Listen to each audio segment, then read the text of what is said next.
This is 1480 KRAE Cheyenne. Also being heard on translator K266CC Cheyenne at 101.1 FM. It's time now for something new for you. It's KRAE Reports, a week in review.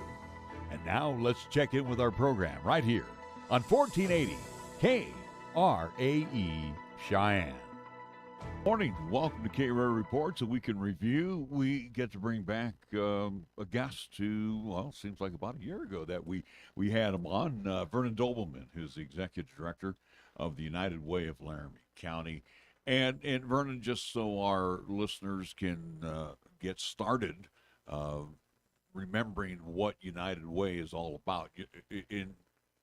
Again, from my assessment, United Way is kind of the big brother to a lot of smaller operations that really depend on United Way to get through each and every year. So tell us a little bit about United Way and how things are operating these days. All right. Well, thank you for having me. The United Way funds 20 different nonprofit organizations throughout Laramie County, and through those efforts, we try to make sure that we have a complete continuum of care. So, if a person is homeless, how do we get them safe and secure in a temporary manner? And then help them, find employment, get, medical services, whatever they need, and then move on through to, stable housing and eventually home ownership. And so we work with different organizations that each have their special niche in this process, and we try to raise funds and give that money to those different organizations so that they can fulfill the purpose for which they were founded. Vernon, let's talk about one nasty word that is looming across the country these days. The word is inflation, which trickles down to everybody's pocketbook, whether it's food, whether it's heating, whatever the case may be. How has that affected whether it's the smaller operations or United Way in general? Tell us a little bit how you're coping with today's times. Yeah, I think from a donation standpoint, we're still doing pretty well on getting donations in, but the need has grown immensely. And so I think if you check with any of the organizations like Needs Incorporated or Meals on Wheels, we are seeing that the need is going up. And so obviously that kind of puts us in a cycle where we have to raise more money then to try and take care of the ever expanding need. So the economy definitely factors into how nonprofits function just as well as it does regular for-profit business. And we try to adjust and make the necessary things happen to keep up with the need. I want to expand on that a little bit more. Again, we talk about the need, whether it is Meals on Wheels or, again, the other services that are under that umbrella of United Way. Is it kind of at a breaking point? Is it a stressful point right now, again, with this influx of residents needing at least these needs from United Way? Or is it just something that is, I guess, plain simple, kind of is able to be handled, the situation that we find ourselves right now currently in the city of Cheyenne, or at least with Laramie County? Yeah, I think overall we're meeting the basic needs. Obviously, there's always more that could be done. I think one of the largest challenges in our local economy here is the lack of affordable housing. So, I mean, when you talk about renting or even, thinking about purchasing a home, that high cost, for someone that's living on the margins, that's a very difficult challenge. But I think, overall, most of the organizations that we partner with have been in business for a while, so to speak, and they've adjusted to the ebbs and flows of the economy through the years, and you take the necessary steps to stay effective at what you're doing. But Is there always room to do more and improve? Absolutely. But we want to make sure we're at least taking care of the basic necessities of life. Again, as we talk about affordable housing, especially here in Cheyenne, again, 1,800 residents still on that waiting list to find, again, that cure right now here in the city of Cheyenne. But again, that's a whole different topic. Before we get into what's upcoming for United Way, especially as we are here in the holiday times, again, Thanksgiving just passed by, again, getting prepared for the Christmas season. I want to go back a couple months ago, United Way, or at least across the entire state, YO Gives was a big fundraising event. Want to get at least a little insight of how did that go, especially to benefit United Way of Laramie County? Yeah, it wasn't a huge event as far as United Way personally. It was not a large fundraiser for us. But what it did was it brought all of the nonprofit organizations together. And we did a lot of things just public relations wise where, we went out and all of the different leaders of the different organizations, we went out and took photos at, the Cheyenne sign and what have you. And part of it was raising awareness of, what is going on, what are we accomplishing, what's our purpose. And I think especially for some of the smaller nonprofit organizations, it was a way to shed some light on what they were doing. The community as a whole, it was just one of those to where it shined a spotlight, at least for that one day, on the organizations in the community. Talking about United Way and all of the groups that it supports, let's talk about Laramie County in general. About 100,000 population for the county. How many people are served by United Way? So you're going to have to get the calculator out. Is it a percent, 2%? How many people really depend on United Way throughout Laramie County? Sure, you asked me a question that I didn't bring the data for. We do have those numbers listed on our website.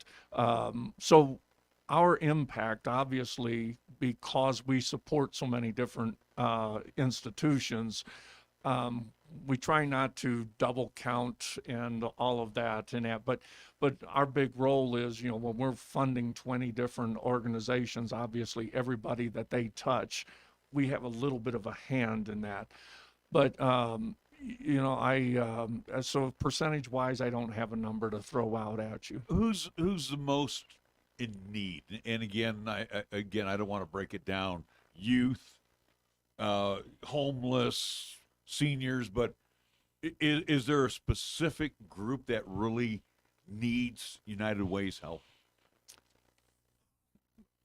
Putting it just to a specific organization, I'm, which one is most in need right now, I don't necessarily have a good answer for that one either. We support on a monthly basis the 20 different organizations that we support, so we try to give them that consistent funding. And, I think the holiday season, obviously, some organizations that do these giving trees and things like that to try to provide gifts. I think there's an ebb and flow throughout the year of which organization needs more at a particular time. But I think, all 20 of the organizations that we're funding, they could definitely all, use some help.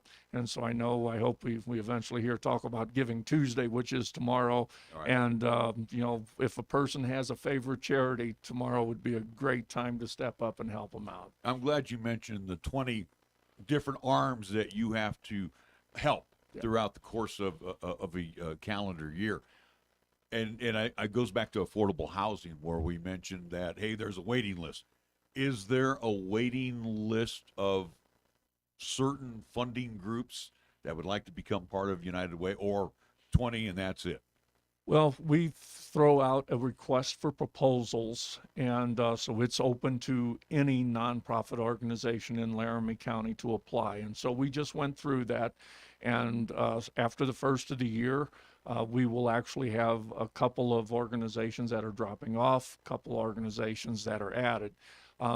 Surprisingly, it still came up to 20, which is not a number that we say 20 and that's it. No, it was, we actually went to a new model for this next funding cycle where we asked the organizations to apply as a collaborative group. And so for, education, we have a group of nonprofits that all fit under that umbrella that applied as a collaborative group. To interrupt you, when they drop off, are they dropping off because of the situation, or that your service is no longer needed with them? It was a couple of different reasons. So one of them just simply did not apply by the due date. Other ones thought that this new method of coming in as a collaborative approach, they did not feel like they fit well into any of the collaboratives, so they made that choice on their own. So a little bit of just because of the changing of the funding model, but also just the circumstances in which people are working. Want to talk about, again, it's United Way of Laramie County, not just the city of Cheyenne, but again, for Burns, for Pine, for Carpenter, for Alvin, again, this entire stretch of land, which again has been kind of a hotbed issue throughout this year. Again, talking about making sure our county residents are taken care of, whether it's protection or, again, services. Concern from those residents within the county that these services are at least hard to come by for them, or I guess plain and simple for you, Vernon, for the United Way, what are we doing for our county residents to make sure that they have same access to, again, what we have here, at least locally in the Cap City? Well, when I was hired, that was one of the first things I said after I got in the office. All I could see was Cheyenne-related things. I said, we're United Way of Laramie County. What are we doing out in the county? Well, I come to find out that because of our outreach with 20 different organizations, like Needs Incorporated is present out in eastern Laramie County, and so there are services being provided.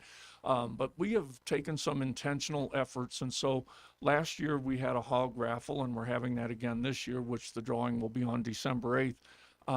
But I was introduced to Martha Avery from AA Livestock out in Burns. And so last year she donated a couple of hogs to us, and we partnered with the Burns Lions Club.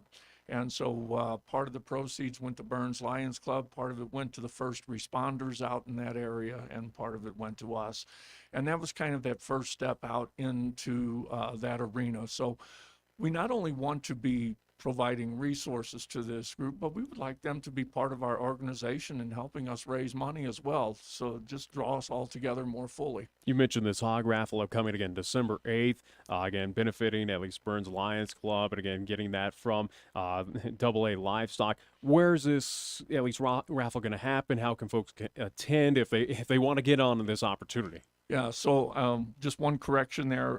We are not sharing the proceeds this year with Burns Lions Club. We did that last year, but anyway, we are once again trying to raise money to help all of the 20 different organizations that we support.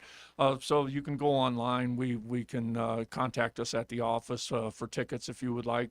So, and if you would like to sell tickets, we are giving a half a hog to the person who sells the winning ticket, in addition to the person whose name is drawing out. And so we have two hogs. So we have two winners of the raffle itself and two winners for who sells the tickets.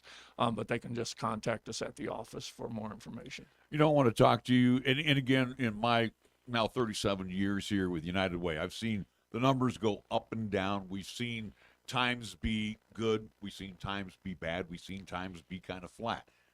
Looking at United Way, and again, we don't think of just United Way Laramie County. We look at United Way nationally. How is United Way nationally? Because again, we look at the 20 arms that we fund here. United Way nationally has to keep an eye on every type of group that needs their services. But how are things nationally?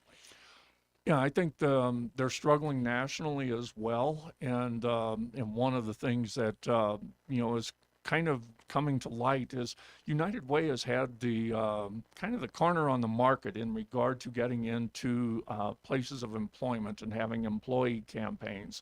And so I know when I first started in the workforce nearly 40 years ago, it was almost mandated, you are going to support United Way, and it was almost to the point where I was a little bit hesitant. Don't twist my arm and make me support them, but invite me. But that's the kind of presence that United Way had back when I started. But more and more companies are reluctant to have an organization come in and apply or to have payroll deductions and things, and for just one particular organization. And so the funding the employee campaigns have always been the bread and butter for United Way nationally. Last year was the first time that the employee campaigns were not the primary source of income for United Way nationwide. And so now part of that you have to figure in, there were some big grants. I think, I can't remember which celebrity gave like 25 million. That skews the numbers a little bit. But I think it was a wake-up call to all of us to recognize you can't keep doing it the way you've been doing it for 40 years and still expect the same results that you were getting back then. The numbers have declined, especially since the pandemic. And so we're, like other organizations, we're looking at how do we need to tweak it to grow back. Is that that in the form of, and I want to use the word promotions? Do you have your group of volunteers that help out coming up with different ideas? Again, Giving Tuesday, with the hog raffle, things that have been present for a while. Do you try to come up with better spokes for the wheel? We certainly are exploring ideas all the time, and that's what your board is there for. But right now, one of the big things that we're really looking at is in 2023, United Way of Laramie County will celebrate its 75th anniversary of being in business. And so we are going to have a major gala scheduled for May 12th of 2023. We've put together a whole committee, and that committee comes from people all across Laramie County, including Burns, Carpenter, and Pine Bluffs. We want to have that brainstorming session. How do we first increase our visibility in the community because of who we are? Second, how do we make this gala a celebration of all of the work that's been accomplished over 75 years? But then third, how do we turn this into a major fundraiser to really give ourselves a boost, get us back to those levels pre-pandemic, and then continue to grow from there? We're going to want to talk about, again, money donations, very important to United Way, and we'll get more into, again, Giving Tuesday happening tomorrow, again, affecting United Way of Laramie County. But, again, as we talk inflation, we talk pocketbooks getting a little bit tighter, again, this year with inflation. For folks who can't really give that money donation but have extra set of clothes or can volunteer time or can, a little extra Thanksgiving leftover canned food to deliver to Meals on Wheels, are there ways like that for folks who can still volunteer without kind of reaching into the pocketbooks but still help out these organizations? Absolutely. And that's what's so great about partnering with 20 different organizations. There's almost a need that can be filled anywhere across there. So whether it's food, clothing, or whatever. And before we went on the air, you and I were talking a little bit about partnership with LCCC. LCCC is just now starting a drive to collect business clothes so that their students going through and when they get interviews and have to have that professional look to go into.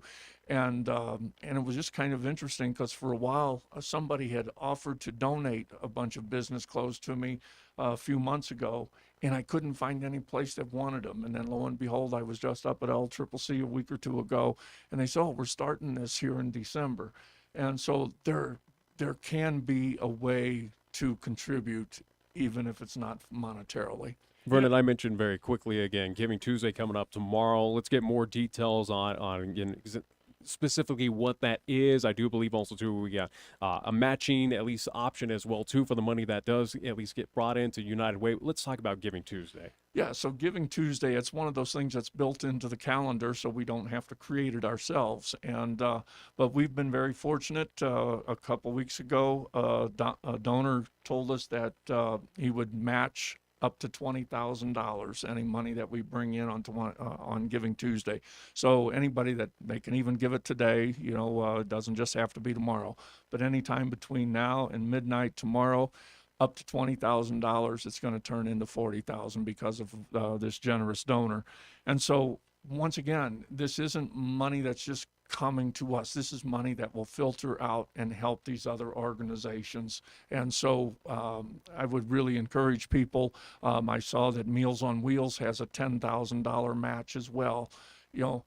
Give your money and make it stretch as far as possible. And so if you also donate it to United Way and you want it to go to a particular organization, you can designate that organization. but help us take advantage of this $20,000 match. What are the many ways for folks to at least donate? Again, we talked about the online, but again, is there a text, phone call? Can we mail in? I mean, let's talk about the ways that we can at least help United Way out. Yeah, there are many different ways, so you can certainly go to our website and check that out, and that's unitedwayoflaramiecounty.org, and that's all spelled out. But you can text to give. We have the QR code, but all of those things are listed on our website, so I would just encourage people to go there and find those. You know, another thing we talked about before we went on to the air, and I've noticed this in my time here in Cheyenne and Laramie County, there's always something going on. And again, and I don't want to use the word competition, but again, it seems like we citizens of Laramie County are always asked to, dig a little deeper sometimes. Do you feel that the competition, and I hate to use that word competition because everybody needs some type of assistance, but do you feel sometimes that kind of takes away a little bit from what United Way is doing here in Laramie County? And I wouldn't look at it in particular of just taking away from United Way of Laramie County, but the one term that I've used to describe it is donor fatigue. And, not only are we asking people to constantly dig deeper in their pockets, we're asking them to attend events and let's face it, there's a lot of great fundraisers in this town. I mean, when you talk about denims and diamonds, or all the back of kid breakfast that Boys and Girls Club does, Dancing with the Stars, all of these things, they're great events, and they're bringing in a lot of money. But there's also, I had somebody that just told me recently, it said, it seems like they want me to go to something every weekend. And, and not only are we asking you to pay $100 to $250 for a ticket to get in, but we're hoping that you'll donate in other ways, buy an auction item and all that kind of stuff. So I think it's just something to be cognizant of. And I really stress in my own organization, and a lot of times when we send out thank you letters, I write a personal note myself.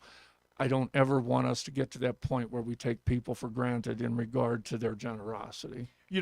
Again, too, with United Way, and I already know the answer to the question, but I'm going to throw it at you anyway.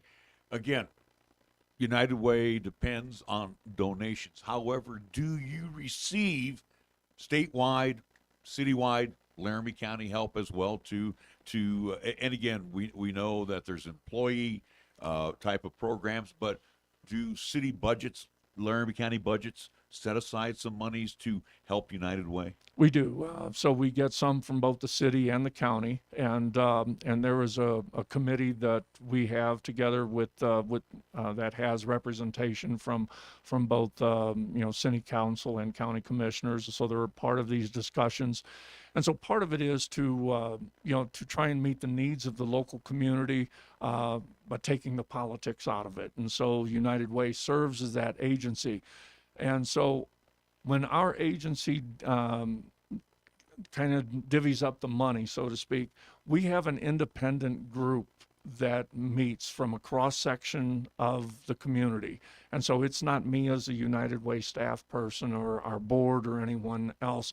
It is community members from different sectors of the community that meet together and help determine these funding decisions. So it really does take the politics out of it. And let me throw this out real quick too. And I remember the old thermometers back in the day, but if United Way of Laramie County raises $1 million and you're funding 20 different arms of Laramie County, do you give equal amount to everybody, or when they're filling out these forms and what have you, do they put down a specific dollar amount that they need to survive or help in different ways throughout the year? Yeah, so this collective approach, they put together a budget and stated what each different organization within that collective group would need to effectively do their job. And so we kind of actually had two budgets almost. This is what we really need, but we had given a particular dollar amount to shoot for, and so to try and stay under that budget so we weren't getting a request for $3 million and knowing full well that we would not be able to meet that expectation. But anyway, they created two different budgets, one of this is what we could really do if we could do it well. This here is within the numbers of which you gave us to work with.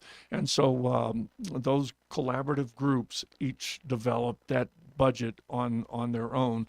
Then the committee that we have reviewed those, and then they give the approval. They make any suggestions for any kind of tweaks to it.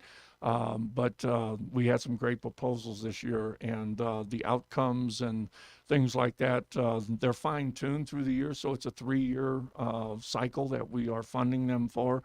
And so we will evaluate it at the end of each year, make any suggestions for outcomes that need to be shifted a little bit. Are we making progress? If not, what can we do to better enhance it?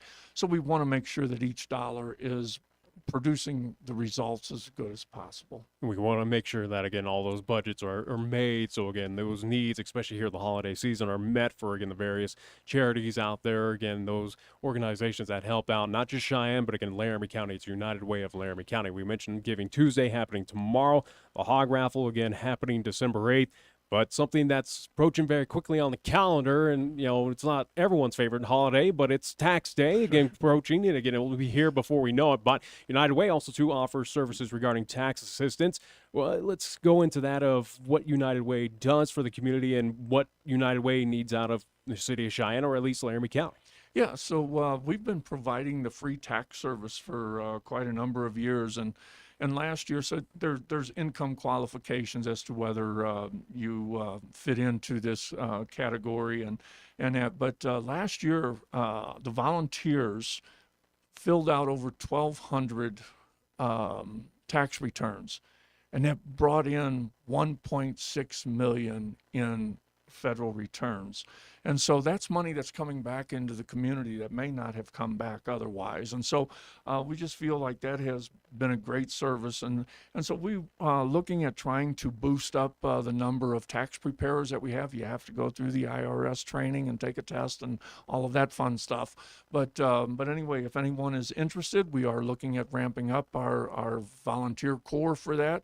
And so just contact the office and ask to speak to Dave, and he will guide you through the process. Yeah, and that's the VITA program. So qualifications to, again, for me to bring my taxes in, do I have to be low income, or is that open to everybody? It is a low income qualification, and I didn't bring that threshold what that is. But once again, if people are interested, they can contact our office. But yes, there are qualifications to meet to be part of that. We want to thank you so much for joining us here today. Real quick, Vernon, before we let you go ahead. Give us that last spiel. Again, we got Giving Tuesday tomorrow, the hog raffle. Let's make sure we embed that in people's heads so they know that they don't forget that United Way still needs us.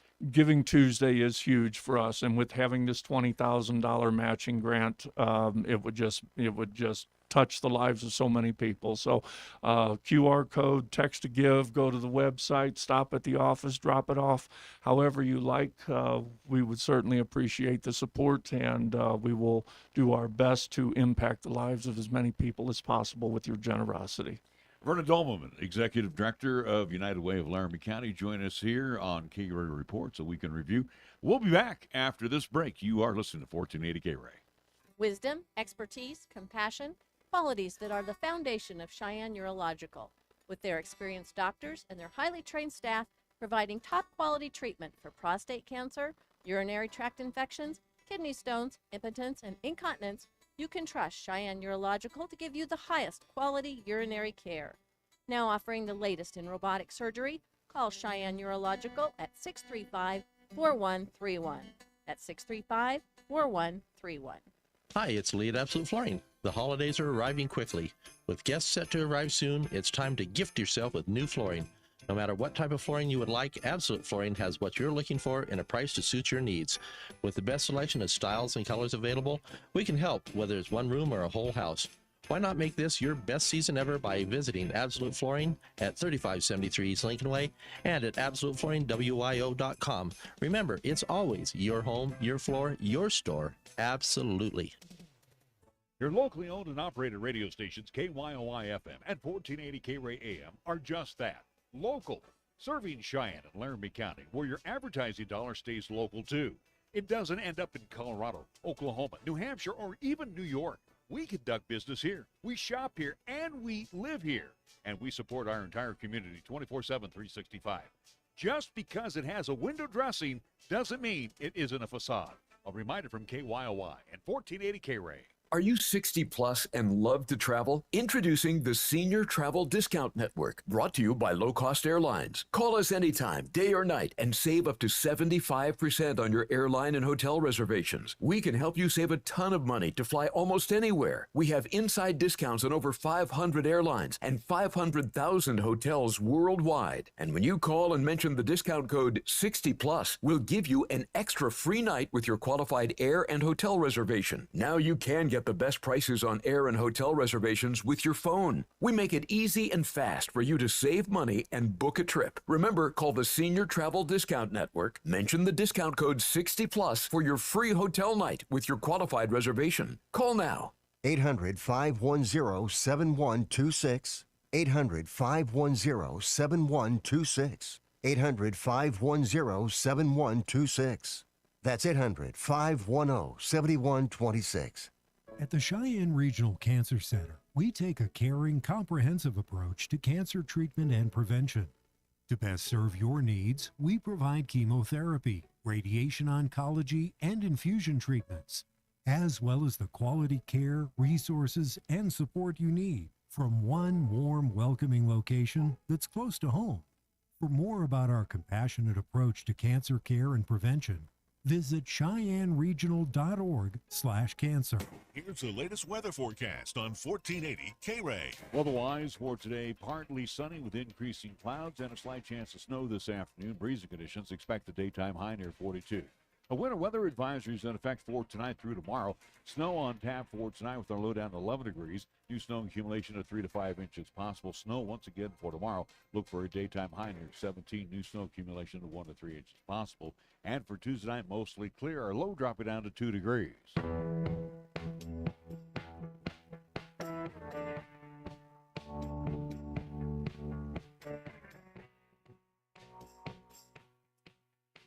Welcome back to KRAE Reports. We can review again. We'll try not to politicize this because we have been in weird economic times over the last couple of years. And again, we look back here most recently, Nick, I'd say probably about a half year ago, where we had high diesel fuel prices for truckers. And again, I mean, they're still high right now. Well, I understand. And again, we're dealing again, with the potential crisis of that.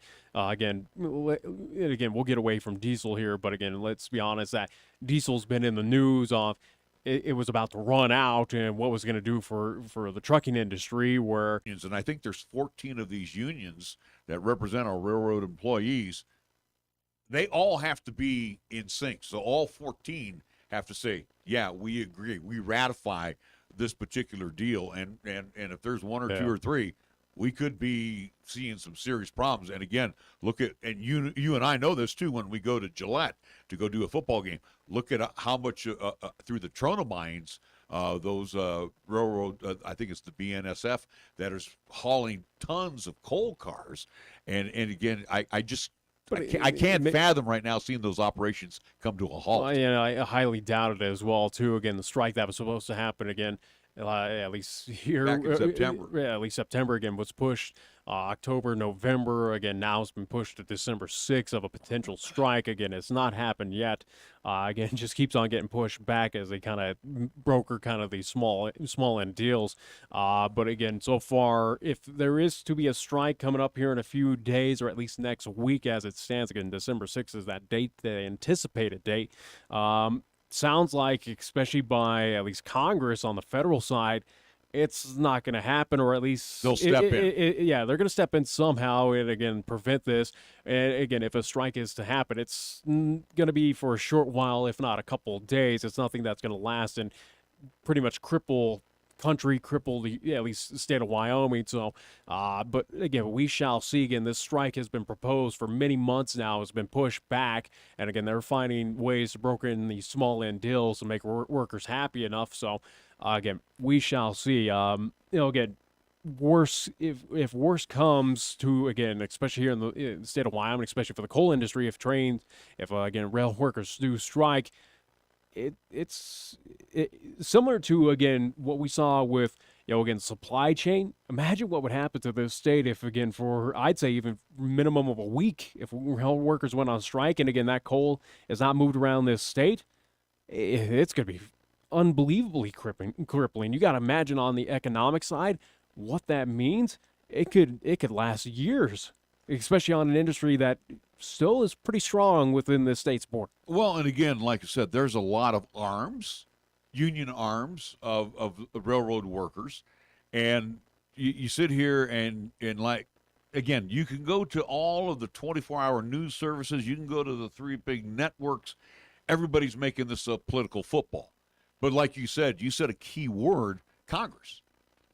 And I think what Congress doesn't want to do is step in. The government doesn't want to step in on commerce, which would be our railroad systems.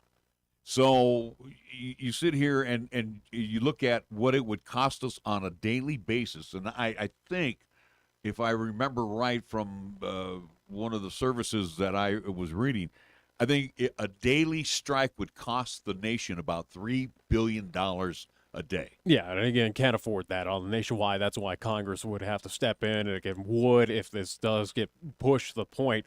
Again, that's why we say that strike, which again is getting pushed back in brokered deals. Again, we go back to the Biden administration did increase at least salary over the next couple of years, again, by 24%. Again, right now salary is averaging, or at least again, average salaries right now for a railroad worker, again, whether it's Union Pacific, BNSF, whoever it may be, again, is around $110,000 at this point. So not a bad chunk of change. It sounds like, again, conditions are pretty rough, though. Again, why at least workers do want to strike, again, whether it is, again, lack of bodies out there, again, overtime, just conditions. It sounds like there's more than just the boost in pay, which is obviously always nice, but it sounds like these companies, whether it's Union Pacific, again, specifically here in town, again, BNSF, or again, whoever else across this nation, really got to step up and find a way to recruit, get more people in to alleviate some of these, again, overworked employees, and find a way that we can, again, make sure that they're living their comfortable lives, especially when they come back home after a job. Yeah, and again, too, as you mentioned, railroad workers, for the most part, are well paid for what they do. But again, what we fail to realize, and we see it all the time when we come to a rail crossing, we see all of those cars that are filled either with coal, filled with some type of natural gas, or liquid nitrogen. Again, those semi-trailers that are on there that are with food. And again, too, think about this: if they shut down the railroad, just for argument's sake, for even a day, all that stuff that's sitting at the rail yards, it's just going to sit. Yeah. And whether that is lost, don't know.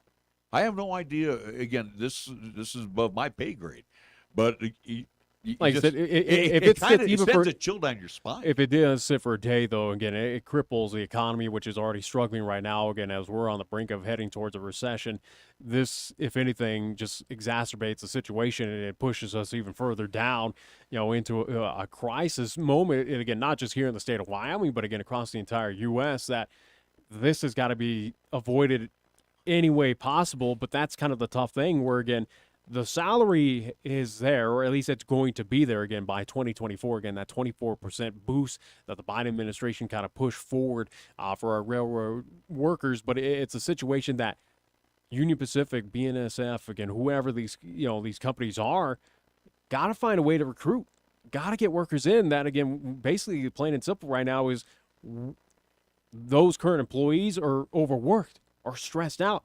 They want family time. They are tired. That, again, health, But we don't know what the two sides are discussing. And again, 14 different unions are involved in this.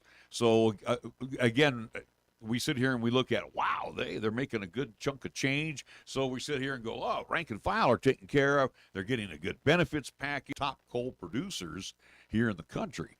And if we just shut them down, leave them right there in the yards, places like Texas, other far-reaching areas that really use a lot of coal, you could just see how bad 1 day leading into 2 days, into 3 days to 4 days, how bad that's really going to affect this state. And again, that's one of our big exports, coal.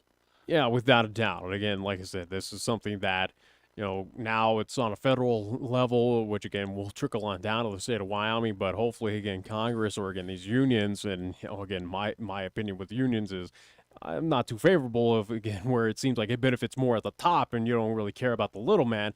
Again, it's more of a money grab for those in charge on that situation. But hopefully these unions can kind of pull their heads out and broker a deal and make sure that, again, workers currently are taken care of. Again, obviously we see financially, but again, obviously the big thing right now is more kind of that time off, that family time, to make sure that, again, we are not overstressing these workers currently and trying to get new employees, or at least attract them, especially with these salary increases, to get on out for these jobs. But again, it's up to the union boards, those who are in charge that make these negotiations. And hopefully, again, Congress does not have to step in, but it seems like that is kind of the last moment, or at least that's going to be the last situation that it comes to, is Congress is going to have to step in and say, hey, you're going to strike for 1 day, but we're going to get something done now. We got to get something. And again, I disagree with the story that we got from Cowboy State Daily from, a former employee of UP who said Congress will come in and the strike won't last more than a day. I have a feeling that there's a lot more underlying to this story than we're getting wind of, Nick.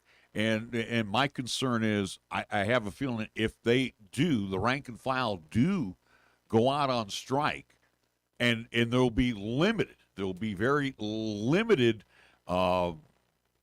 rail movement throughout the course of the country.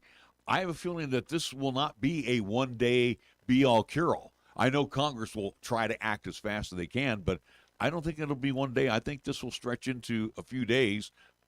I don't want to say highly doubtful, again, especially that, again, it has been threatened and rumored to strike for the past couple of months. Here we are again, new date set for December 6th. We shall see.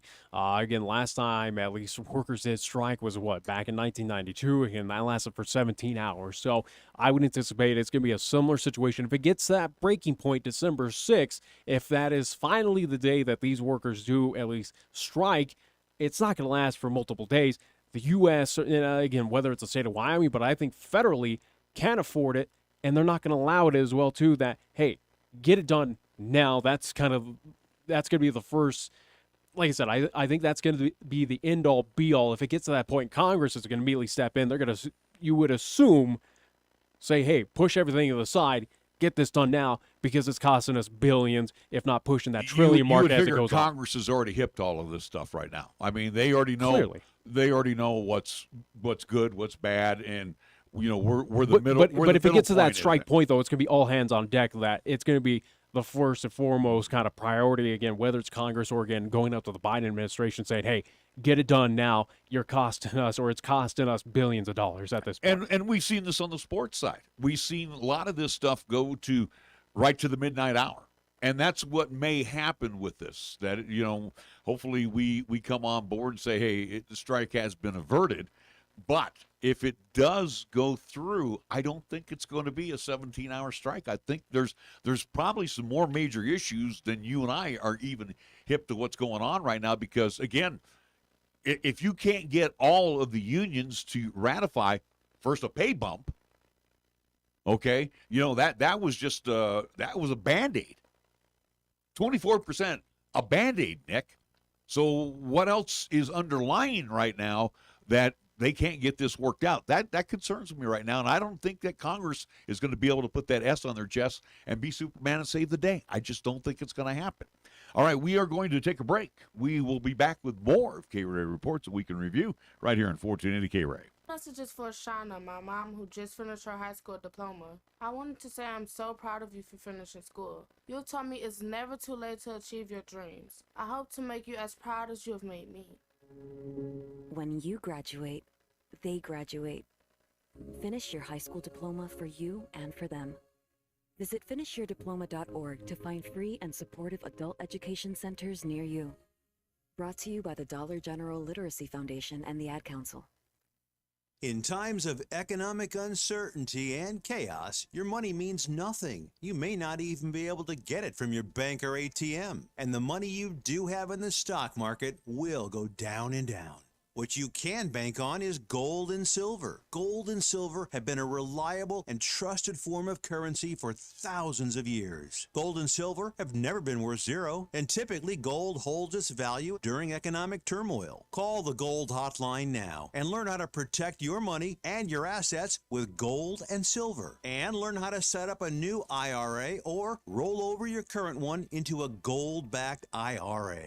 Protect your money from the next market crash with gold and silver. Call now for your free gold guide. 800-501-9096. 800-501-9096. 800-501-9096. That's 800-501-9096.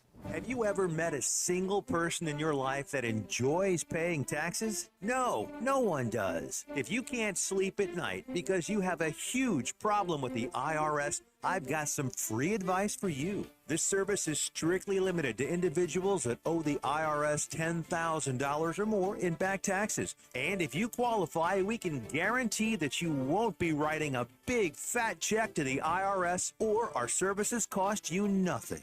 The first 100 people that call today will get a free tax consultation worth $500. Stop worrying about your IRS problem. We can help you, we promise. Call the tax doctor right now. I mean right now, to learn more. 800-368-1307. 800-368-1307. 800-368-1307. That's 800-368-1307.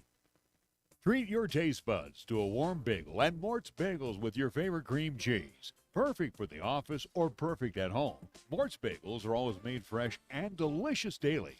They are perfect for breakfast and lunch too. Did I mention perfect? For 3 decades, Mort's has served us with amazing bagels and customer service. Ask about their specialty and seasonal selections too. They even deliver. Mort's Bagels. Treat yourself today. 1815 KRAE Avenue, downtown Cheyenne.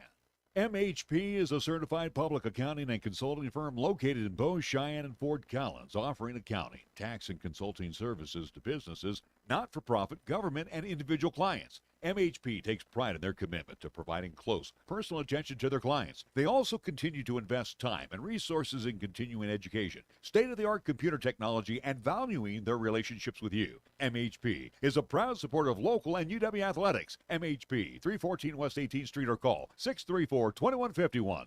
Here's the latest weather forecast on 1480 KRAE. Otherwise, for today, partly sunny with increasing clouds and a slight chance of snow this afternoon. Breezy conditions, expect a daytime high near 42. A winter weather advisory is in effect for tonight through tomorrow. Snow on tap for tonight with our low down to 11 degrees. New snow accumulation of 3 to 5 inches possible. Snow once again for tomorrow. Look for a daytime high near 17. New snow accumulation of 1 to 3 inches possible. And for Tuesday night, mostly clear. Our low dropping down to 2 degrees.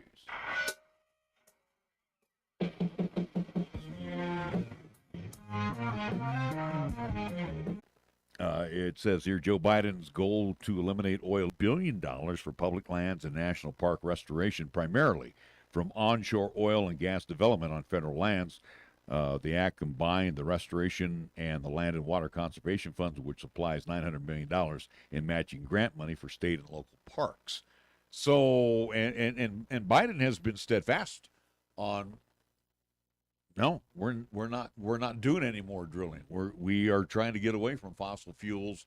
We know we're going into renewable energy, and which is beautiful irony that, again, to drill, at least, again, to take away from the land, gives money back into, again, preserving land, especially our national parks, which, again, obviously you're dealing with Devil's Tower up in the northeast, again, Yellowstone clearly here in the state of Wyoming, but, again, the other parks throughout this, at least entire state. So this is something that again, at least in my personal opinion, is very stupid. And I think obviously it's contributed to a lot of the inflation. Again, obviously a lot of the high gasoline prices, whether it is diesel or regular, which again have been trickling on down, but it's still not prices as it was a couple of years ago. It's something that now, especially that does affect here in the state of Wyoming, especially where we have, the mainstay national park, Yellowstone, that does benefit from a lot of these funds and grants coming in from the oil industry. So hopefully, that administration can kind of pull their heads out and realize what it is doing, or at least figure out, again, if we're going to take away this $2 billion for the national parks, where are you going to gather it from? Well, at this point, if you think about it, and to me, and we see it all over the place. And matter of fact, I know when we made our trip over to Laramie to do state championship football, and I'm looking at all of the windmills that we have, that are across our land right now. And again, which are clearly eyesores, but does generate. How are they powered though? They're powered by fossil fuels. Think about it. They are powered by oil. They don't just blow in the wind. They have actual engines that churn the energy around. So again, what we've done to the land, we've kind of destroyed the land, put these windmills in, and again they are operated by fossil fuels, not renewable energy. They're producing supposed renewable energy, but again, we're kind of defeating the purpose. Am I close on that one? I guess, again, yes, it does use, but it is something that the output is not as disastrous as exhaust or something like that. It's typical federal. You rob Peter to pay Paul. And when Peter's tapped out, you go to the Paul and you go back and rob Paul to give back to Peter. It's just, again, this is just typical federal nonsense. And again, now you're talking about our national parks. Our national parks still rely on fossil fuel. Well, it relies on at least funding from yes. that, again, whether it is the energy, at least resources that we have, especially here within the state of Wyoming, that again, with coal, with oil, again, those go into a pool of funds that go to Yosemite, to go to Yellowstone, to all the various national parks, especially for maintenance, which again are very necessary, especially when you do have the influx of residents or again tourists that we do, especially to Yellowstone year in and year out. That again, those roads, especially what we just saw with the flood, and again, you got to keep that maintained, the facilities maintained through the visitor centers to this and that. Again, it all costs money at a point in time. Those simple park entrance fees are a small portion, but don't cover the entire cost of what it does to operate these acres of national park land. So again, another step, it feels like backwards thinking that does now affect state of Wyoming. And again, it's affected Wyoming in many ways, but now again, especially with Yellowstone, don't anticipate that Yellowstone, or at least it's all of a sudden that folks are not going to go. No, that's not going to be the case. But if we can't find this extra $2 billion that the oil industry is generating revenue that goes towards our national parks, that is kind of the question of where do you get it from then?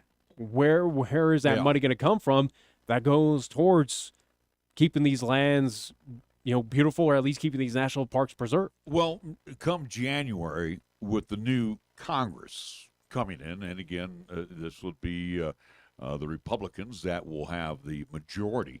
They're in charge of the purse now.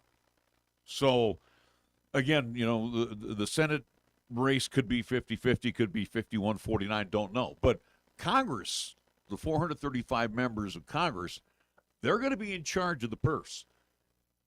With the right being now pretty much in charge of things, are they going to say to Joe Biden, because again, there's checks and balances through the three legislative branches, which is happening right now, that it seems like that this is, I wouldn't say it's impossible to move forward, but it doesn't sound like it's going to, just the fact that, again, the oil industry, as dirty as it may be, or again, as unhappy as an opinion it may be to folks around this country, it still does good, especially as we talk about, again, the industry providing this this money that not only just goes here in the state of Wyoming to our national parks, but again throughout the entire country for whether it is Yellowstone, Yosemite, again, the national parks up and down the East coastline.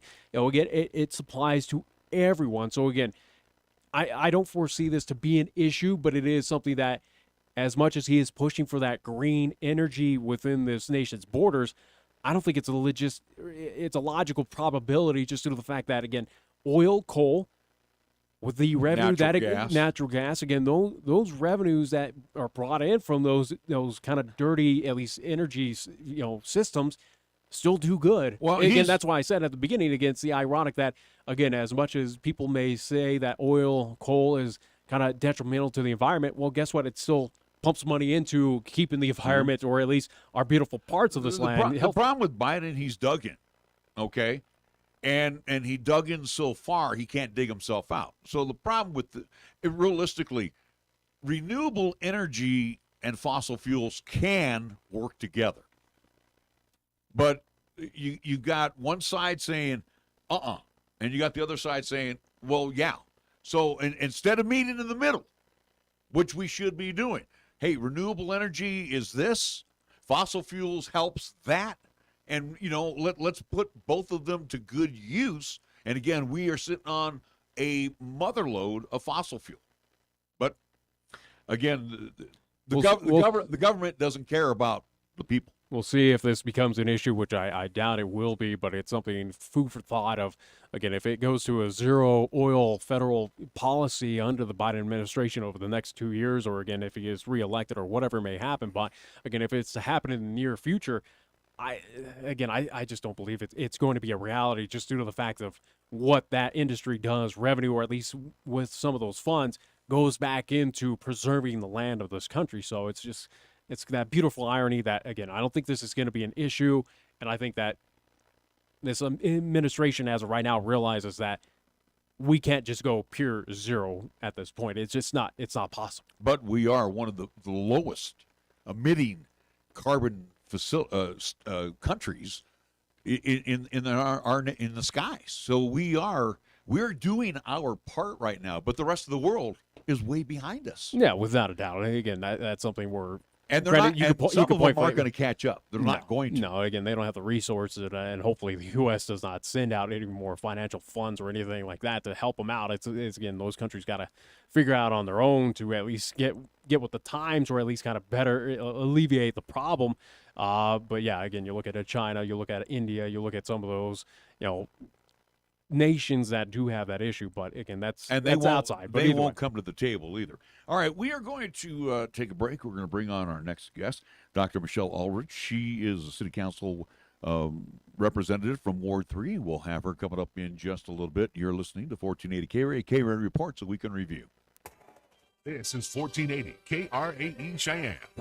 For almost 60 years, 1480 KRAE has been Cheyenne's home for good times and great oldies. Add to that live play-by-play sports featuring high school football and basketball, along with LCCC men's and women's basketball. Now combo that with KYOY FM, and you have Cheyenne and the area's only locally owned AM and FM radio stations. But we don't stop there. We also have 2 FM translators which serve the area with programming from both KRAE and KYOY. And that equals a lot of bang for your advertising dollar. Radio yesterday and now today, along with our websites, web streams, and digital ventures, makes us your one-stop shop. For more information, please call Larry Proetti at 307-637-0301.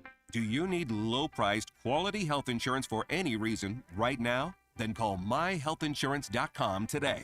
We specialize in helping American workers find affordable health insurance. You can save money on dental, vision, prescription drugs, too. Our message is simple. If you want affordable health insurance for you and your family, even if you have a medical condition, call right now. Is right now the best time for you to start looking for affordable health insurance? We have hundreds of plans to choose from. With one free phone call, you can learn about an affordable health insurance plan that fits your budget. Don't wait. It's a free call. Call now. 800-915-5014. 800-915-5014. 800-915-5014. That's 800-915-5014. MyHealthInsurance.com is owned and operated by IHC Specialty Benefits, a licensed insurance agency. We are not an insurance plan or provider. Not all plans are available in all areas. You may be contacted by an insurance agent. Capital Lumber is #1 in Cheyenne. Are you listening? We're all the lumber store you'll ever need. Merry Christmas and Happy New Year from family owned and operated Capital Lumber Company at 1222 Dunn Avenue in Cheyenne. Remember, Capital Lumber Company always invites you in to shop for the do-it-yourselfer on your holiday shopping list. From tools, paint, hardware, and so much more, it's Capital Lumber Company at 1222 Dunn Avenue. Remember to pick up your player's card and enjoy Triple Points Monday and Club 55 midweek, along with other specials. Win big today and bring your friends to Wyoming Downs in the Cheyenne Plaza, inside the Outlaw Saloon on the South Greeley Highway, and at 1345 Del Range Boulevard.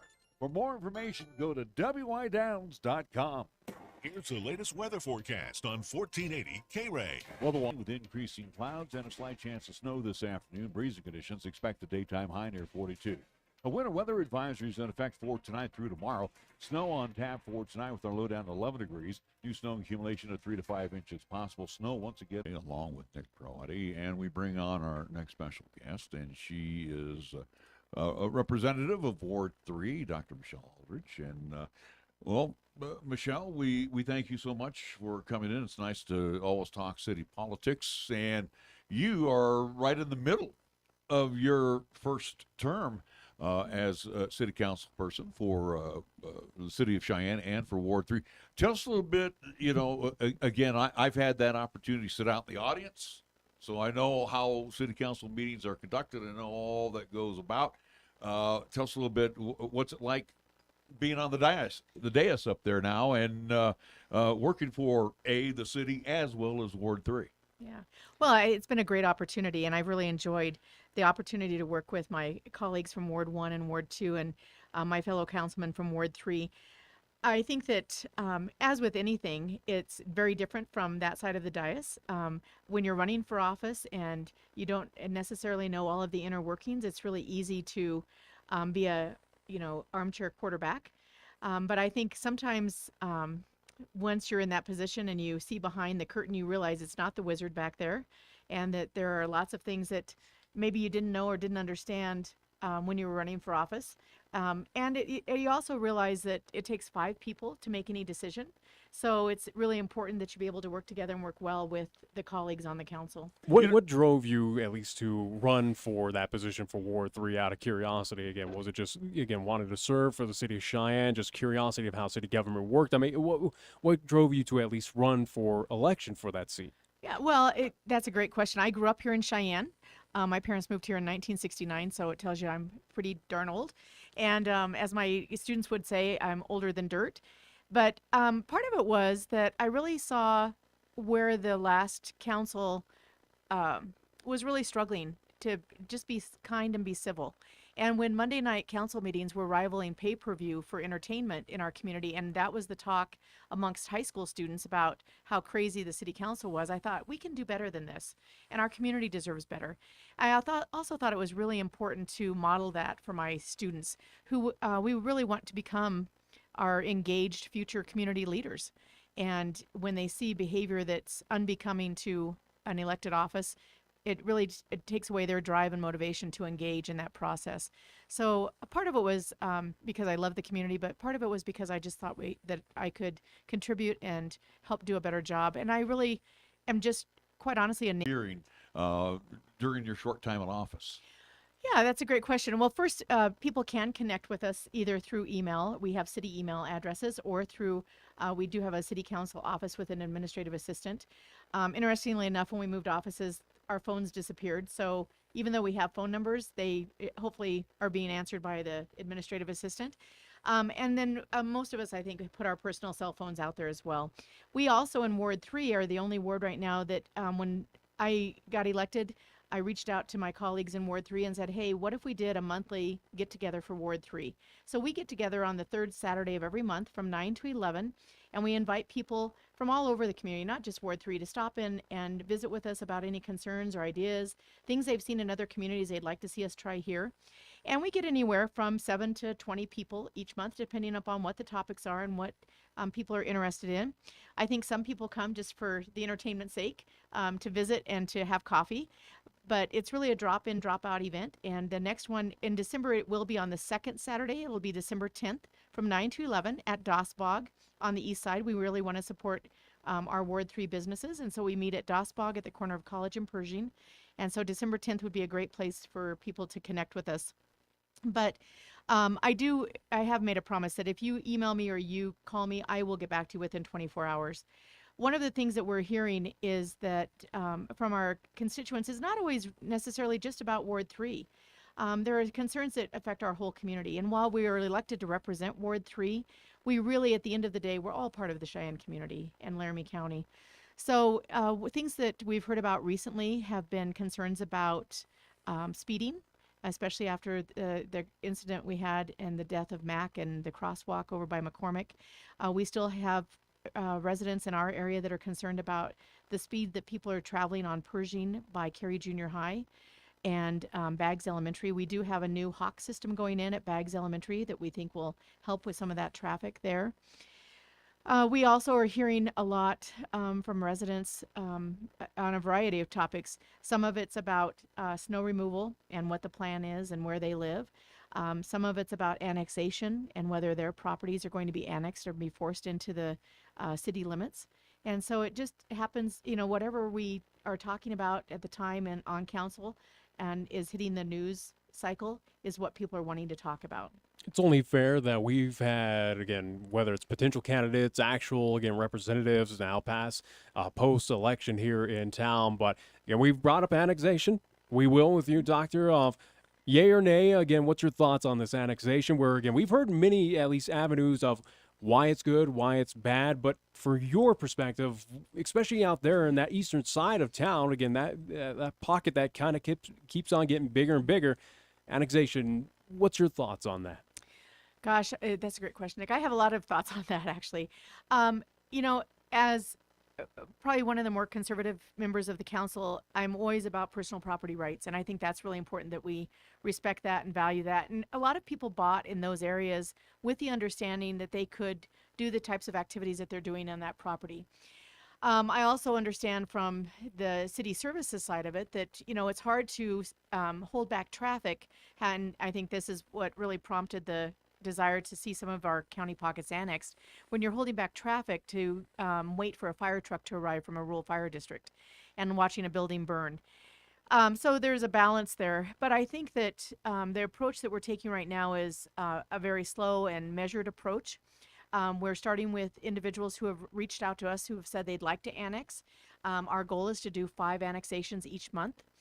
And we have, I think, 10 individuals, last I heard, who have reached out and asked to be annexed. And a lot of times that comes on the heels of finding out that their septic system is failing or deciding that they would like to have city services and think that it's worth the cost. We also have a lot of people who are hesitant to be annexed because they like being able to have horses on their property or being able to, have livestock. And so I think that this, if you ever are thinking about annexation or have thought about it, this is really the time to do it if you're thinking about it or have ever considered it. And that's because we're offering grandfathering in of your use of your land. We're also making sure that you're not going to be burdened with a lot of the cost that a lot of times comes with annexation. So if at any time in the future you're even thinking remotely about annexation or you think your septic's going to fail in the next 5 to 7 years, this would really be the opportunity and the time to come into that area. But I do think it will streamline some of the services that we're able to offer, especially with the emergency response. And we're really talking about a large pocket in Ward 3 is, of course, between Ridge Road and College Drive and between Del Range and Pershing. It's kind of that square that used to be the edge of town. And now it's not so much the edge of town anymore. And so we're seeing that more and more where development, surrounds an area that was originally a county. I want to get your thoughts on this as representative of Ward 3, again, as this pocket of town keeps on growing. Again, we've been a part of it. We've seen it where, again, it was dirt. And as you mentioned, yes, it was the edge of town, but it's rapidly expanding more east into that kind of county side. But again, when we hear residents in Cheyenne, when we think of businesses, especially small businesses, you think of downtown. You think of our stretch here on Del Range. You think of kind of those major hubs around town. But people forget that we do have the Cheyenne Plaza there on 12th. Again, businesses, especially for those where, again, Cheyenne is still a small business kind of oriented town. Do you think east side of town or Ward 3 is favorable for folks wanting to start out small businesses or attempt to kind of make that new venture? Is Ward 3 friendly for those new businesses to kind of set up here in Cheyenne? I think Ward 3 is just as friendly as any other area of town. I think that there's a lot of potential because there's a lot of growth out there. If you've been out by Saddle Ridge lately and seen the new gas station, the new Big D out there, and also the new veterinary clinic, Prairie Hills, I believe it's called, there is a lot of growth and a lot of business growth out there, especially when you run along Camp Stool Road. And our developments are going almost all the way to Camp Stool Road right now. When you look at the development goes all the way out Pershing to Christensen Road, and people are looking for businesses and drive-through coffee shops and quick serve restaurants, things that would make living in that out in the more eastern part of our community, things that everybody that lives in the central or on the north side of town already has. So I think that it's really a prime opportunity. And I think that the growth, if you look at where we've been growing, we're going to continue to grow to the east. We have a lot of opportunity out there. We also have a lot of opportunity to the south. And Ward 3, as you guys probably realize, as of January 1st, will actually change a little bit. We're going to drop down a little bit further around Dildine School, off of Del Range. And we also cover all the way out, all of Saddle Ridge, all the way out to Sweetgrass. So a really large area. And you'll notice a lot of commercial development along College Drive across from LCCC in that Sweetgrass development as well. So I think that when you look at 500 to 800 houses going in an area, there's going to be enough of a consumer base to demand those types of services and businesses. City Council will be meeting tonight. It will. And as we get ready to close the month of November, we look ahead towards December, but we also look ahead towards the year 2023. Some of the things that our citizens for, again, all wards and including Ward 3, some of the things that we should be cognizant of that City Council is working on right now and possibly putting into play over the next, we'll say next year. Sure. Oh, well, one of the things that will be on the agenda tonight is the third and final reading of the open container law for the Downtown Development Authority area. Lots of interesting conversation around that. Of course, it's limited to wine and beer. And originally the proposed ordinance change would have made it from 8 a.m. until 10 p.m. Monday, 7 days a week. That was amended in committee last week to change it to noon to 8 p.m. We've had a lot of different comments on that. And so I think that will be an interesting topic tonight to find out if really alcohol is what drives people in our community to be downtown and to shop, if it really makes that big of a difference, or if it would be something that people would like to have or something that people are opposed to simply because they don't necessarily want every event in our downtown community to focus on alcohol. So that will be on the agenda for tonight. Really there's a lot that will be referred to committees tonight. And so I always encourage people to go out on the website, take a look at the agendas. They're published usually by the Friday prior to the city council meeting. And if there's anything that's of interest or you have questions about, you can always attend a city council meeting in person. You can also attend virtually. So if we have the winter storm come in tonight that they're predicting, you don't have to leave the comfort of your own armchair to be able to join us and to make public comment. I think it's really important that as we were talking before we got started, I really believe that government closest to the people governs best, and there's not any government entity closer to the people than City Council. We're the ones that really probably make more decisions that affect each individual personally in our wards than any other level of government. And so take a look at the agendas, take a look at the topics. If it has a CA next to it, that means it's on the consent agenda. But we can always pull something off the consent agenda in order to hear public comments on it or to hear from the public on it. If you come in person, I always try and visit with you and find out if there's something you want us to pull off the agenda. If you're going to attend virtually and you'd like to have it pulled off the agenda, shoot me an email, give me a call. I would love to have the opportunity to take that off the consent agenda so that you have an opportunity to make public comment. I know you're 10% of the voices up on the city council dais, and again, 9 city council representatives and the mayor. So again, as I give you that 10%, I wave that banner in front of you. Let's talk about, in your opinion, the city of Cheyenne. Are we in a good situation? Are we healthy right now? Or what can you see that we should improve upon? Well, I think there's always areas to improve upon. I think actually, my day job allows me to interact with communities all across Wyoming. So when I look at where we are in Cheyenne as compared to other communities in Wyoming, I think we are in a great situation. I think we are growing. I think that we're trying to really be focused on and have intentional growth and think about how we provide services as we grow, and to grow with some sort of a plan in mind, not just randomly, that you see a lot of times in a boom and bust community. I think we're also really working on diversifying our economy here. We're not taking for granted that we're going to rely on state government or federal government jobs or on energy jobs. We really have diversified our tax base and our economy. We're working on making sure that we have the amenities that keep people wanting to move here and to live here and to raise their families here. And we also recognize that we also have an aging population. But we have a lot of people that are driving in and working from northern Colorado. We also have people here that are working in northern Colorado and driving from our Cheyenne community to northern Colorado to work each day. So I think we are really posed, being at the corner of I-25 and I-80 has given us a huge advantage as far as our economy.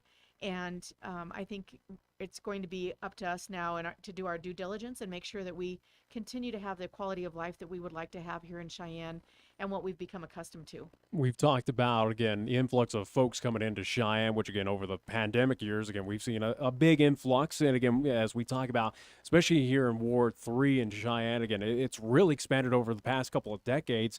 And again, we've seen that growth. The issue right now, and again, we've talked about this aplenty, and again, we had Brenda Burkle on, again, chairperson of the at least task force here in town. Affordable housing. We know about 1,800 residents right now on that list, and it's been a list that's been in existence for about a couple of years now. I want to get your thoughts on affordable housing, especially Ward 3, where we talk about vacant lots, which there plenty. Again, a lot of open land out there to build. Affordable housing, what in your mind, how do we address this issue in Cheyenne, or at least maybe in Ward 3 with a lot of these vacant lots? What would be kind of your solution in your mind to help alleviate this problem? Yeah, I think that's a great question. And affordable housing is an area that I've been working on really quite a bit of time on with Dan Dorsch and with Brenda Burkle. And we have, I think it's going to take a multi-pronged approach. I think it's going to take a lot of people working on it. It's not going to be something we solve overnight. Because we are one of the more desirable communities to move to in Wyoming, we are seeing that pinch for affordable housing. I think there are lots of things that we can do, and some of the things that were recommended by the Affordable Housing Task Force are things like changing the requirements for materials that are required in order to, and a lot of those are aesthetic materials, that maybe we don't have to have a house that has, brick facing on the front. Maybe doing the siding would be good, and maybe doing some maintenance-free siding for those families that may get into a home and aren't able to make the house payment and to pay for maintenance and upkeep on the long term. I also think that having a smaller lot size in some subdivisions might be a possibility. I've looked at things that are going on along the Front Range and around the Wellington area. You'll see a lot of what would be considered tiny homes that are great starter homes for singles and young couples that are just starting, that are affordable. Of course, even if we build a lot of affordable housing, one of the things that we don't have a lot of control over is our financial markets. And I think that people who even 6 months ago were able to afford a house payment and be able to afford some of the homes that we have in our community that might be on the lower end of the price spectrum, maybe now with 7% interest aren't able to afford those same homes. So I think it's going to take a lot of us working on it, and it's not going to be an overnight thing. I think we're going to have to think thoughtfully about it, really appeal to developers and show them that there is a market for entry-level homes. When I was growing up here in Cheyenne, a lot of the homes around my elementary school, around Fairview Elementary, would have been considered starter homes now for young people coming in, but there aren't very many of those available on the market. So even if you can afford to buy a house, sometimes there's not one that's available. How do you convince, and again, with your 2 years now on the city council, and again, there's a lot of folks on the city council that have been there for a while. But how do you convince those that own property, own land, to possibly move forward with it? To whether either can they sell it to the city, or do they sell it straight to developers who will put in place affordable housing? And again, too, I'm glad that you mentioned the Front Range. I think, correct me if I'm wrong, Longmont, Colorado, right now starting to step forward. As far as trying to bring down the cost of housing. But again, going back to my original thought there, do you approach these landowners to possibly sell the property, or is that through the developer and the property owner? How does that process go? Like I said, you're in the middle of it now. Yeah, I think actually that sometimes government shouldn't be involved in business, and I think that we can facilitate those relationships and those conversations, but at the end of the day, it's an agreement between the developer and the landowner, right? So I think there are some communities who have tried to implement some things, like a certain percentage of a development has to be considered affordable housing. That's something that we might be able to incentivize. I'm always about using a carrot versus using a stick in order to help developers, come to a decision that it would be good for their business. But at the end of the day, it's really difficult for a governmental agency or entity like the city council or the city to dictate to business owners what product they have to build and what will sell. Being a free market person, I always think the market will correct itself. I think we're seeing that now. I think what we have is we have a perfect storm. And, we had COVID that hit, we had low interest rates, we had people who had saved up quite a bit of money during COVID because they hadn't been traveling, hadn't been eating out, hadn't been buying a lot of things that they maybe had bought previously. We also have a lot of homes that are being purchased and being flipped. And that can be a good thing and a bad thing, but sometimes it takes those fixer-uppers out of the market where somebody might be able to put in a little bit of sweat equity and elbow grease and buy an affordable house and make it, a long time, their forever home. I also think we have a lot of individuals in our community who are selling their homes or turning them to Airbnbs. Those take them out of the marketplace. And so every time we take a house out of the market that might have been affordable and flip it or turn it into an Airbnb, that's one less house that might be affordable. All right, we are going to take a break. We'll be back with more as we are talking with Dr. Michelle Aldrich, representative of Ward 3, joining us here from the Cheyenne City Council. We're back after this timeout on 1480 KRAE. Check out the huge savings this week at Town & Country Supermarket Liquors. Here are just a few of the terrific weekly specials. It's your one stop to shop for these Super Radio buys heard only right here. Crown Royal Canadian Whiskey, original or apple, 1.75 liter bottle, $42.99. Bud Light, Coors Light, or Miller Light Super Suits, 24 pack, 16-ounce cans, $24.99. And St. Brendan's Irish Cream Liqueur, 750 milliliter bottle, $14.49. Town & Country Supermarket Liquors on the South Greeley Highway, Cheyenne's low price leader. Set my friend up here with the whole schmear. Clubs, bags, shoes. Shopping for the golfer on your gift-giving list this holiday season is so easy when you visit the Airport Golf Shop and the Prairie View Pro Shop. Right now, take advantage of 50% off on balls, bags, clubs, clothing, and accessories. You can also surprise your golfer for next season by getting their current set of clubs regripped or repaired. And make sure to check out the TSI drivers and fairways in stock so your golfer can see a big improvement in their game. Visit the Airport Golf Shop on Central Avenue or the Prairie View Pro Shop on Windmill Road. Call 637-6418 for more information. For nearly 30 years, family-owned and operated Lennox Auto Body, along with the Auto Glass and Detail Center, has been serving our community with quality and customer satisfaction. It's a pretty simple drill. When you want it done right the first time, call Lennox Auto Body for an appointment at 307-634-6608. Lennox Auto Body at 1020 Dunn Avenue. And the Auto Glass and Detail Center. Remember, it's not clean until it's Lennox clean at 617 East Pershing Boulevard. Lennox Auto Body. No shortcuts, no compromise. The next time you have a craving for authentic Mexican cuisine, visit Guadalajara at 1745 Del Range Boulevard. Locally owned and operated, they serve their dishes with family tried and true recipes with the freshest of ingredients, made to order. Start off your meal with their complimentary chips, salsa, and bean dip. And if you're feeling adventurous, enjoy your favorite margarita or cerveza. Guadalajara, where the spice is always nice. Whatever the adventure, the new 2022 Kia Sorento can help you get there. I'm AJ Miller for Kia of Cheyenne. Let us show you the impressive value of a new Kia. The 2022 Kia Sorento will provide all-weather performance with available all-wheel drive, a turbo engine, ample seating and cargo space, and one of the best warranties in the business. Come into Kia of Cheyenne, call 775-0123 or go to kiaofcheyenne.com and we'll make it easy. 1480 KRAE is your home for live play-by-play coverage of high school basketball and football. To hear all the play-by-play calls of East, Central, and South football and basketball. You'll hear the conference action along with the postseason, and during the basketball season, 1480 KRAE features both boys and girls games. Catch all the exciting calls on AM 1480 KRAE, also streaming the games worldwide on the web at 1480krae.com. I'm Brandon Warner with a Silent Witness Crime of the Week. The Laramie County Sheriff's Office is seeking information related to a larceny that occurred in 11,000 block of Camp Stool Road. During the evening hours of November 1st, 2 steel chainsaws and 2 Champion generators were taken.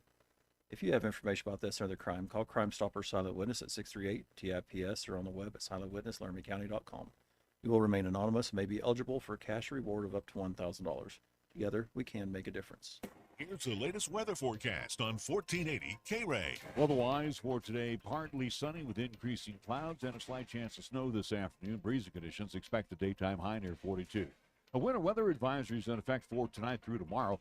Snow on tap for tonight with our low down to 11 degrees. New snow accumulation of 3 to 5 inches. Possible snow once again for tomorrow. Look for a daytime high near 17. New snow accumulation of 1 to 3 inches possible. And for Tuesday night, mostly clear. Our low dropping down to 2 degrees.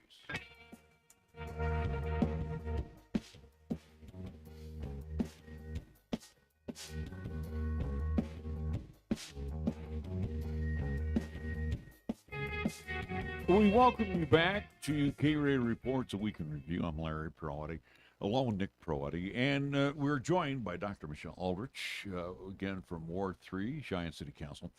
And Michelle, you know, again, just real glad that you came in. A couple things that not so much boggle my mind, but maybe you have the answers. And you said where you get together and have your little town hall, so to speak, at Dazbog Coffee, right there at the corner of Pershing and College. And again, that land there was developed into business. And again, then you drive down College as you go south on College, you have housing or, you know, a mobile home park there.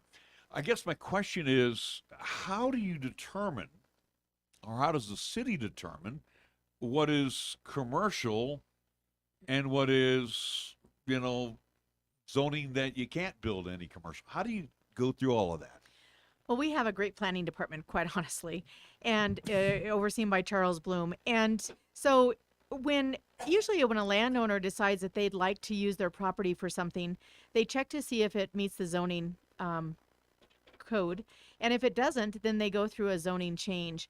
And so a lot of times they will start with the planning office and visit with Charles Bloom and his staff there. And it's determined whether that would be an appropriate fit for that land or not. And then the planning department will work with them, and then they'll bring forward a zoning change. Neighbors are notified, signs are posted, it's out on the city website, and then it goes through the process of having a hearing and then being referred to the Public Service Committee, where it's heard 2 times, and it's also heard by council twice before it's officially passed. So there's lots of opportunities for public input and comment. But it really starts with the developer approaching the city usually about wanting to change the use of that property.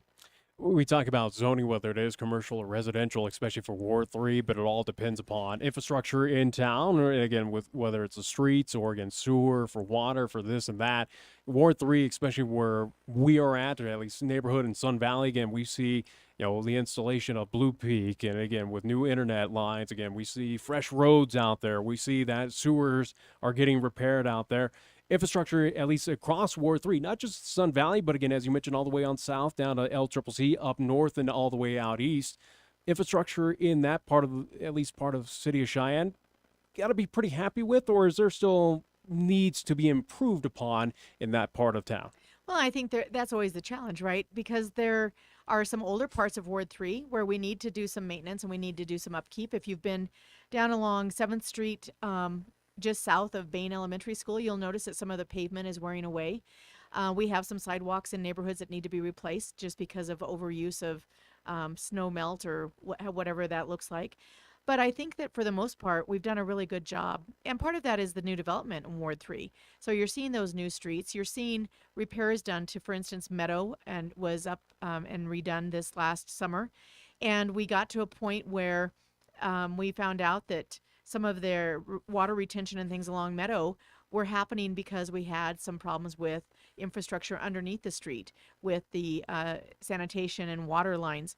And so at that point, our city engineer, Tom Cobb, said, hey, we really need to address this now to save money and time in the long run.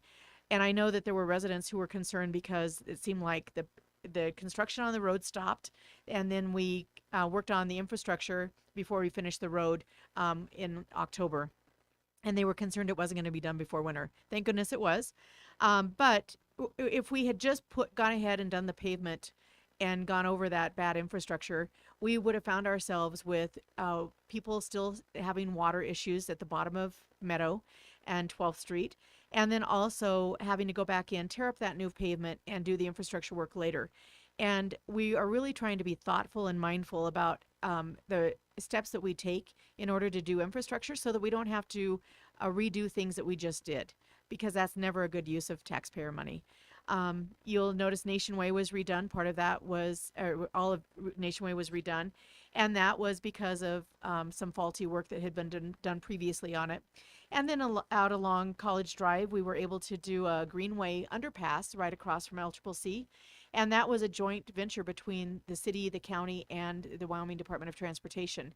So really working in collaboration and with partners, bringing everybody to the table. A lot of times we can accomplish a lot more and be better stewards of taxpayer dollars than if we were just trying to accomplish everything as the city on our own. I'm glad that you brought up the Greenway project, which again did see expansion down there south at LCCC. We mentioned out in Sun Valley, again, that Sun Valley Park that's been there for a couple of years, but again, it used to be just an open plat of land in the east part of town.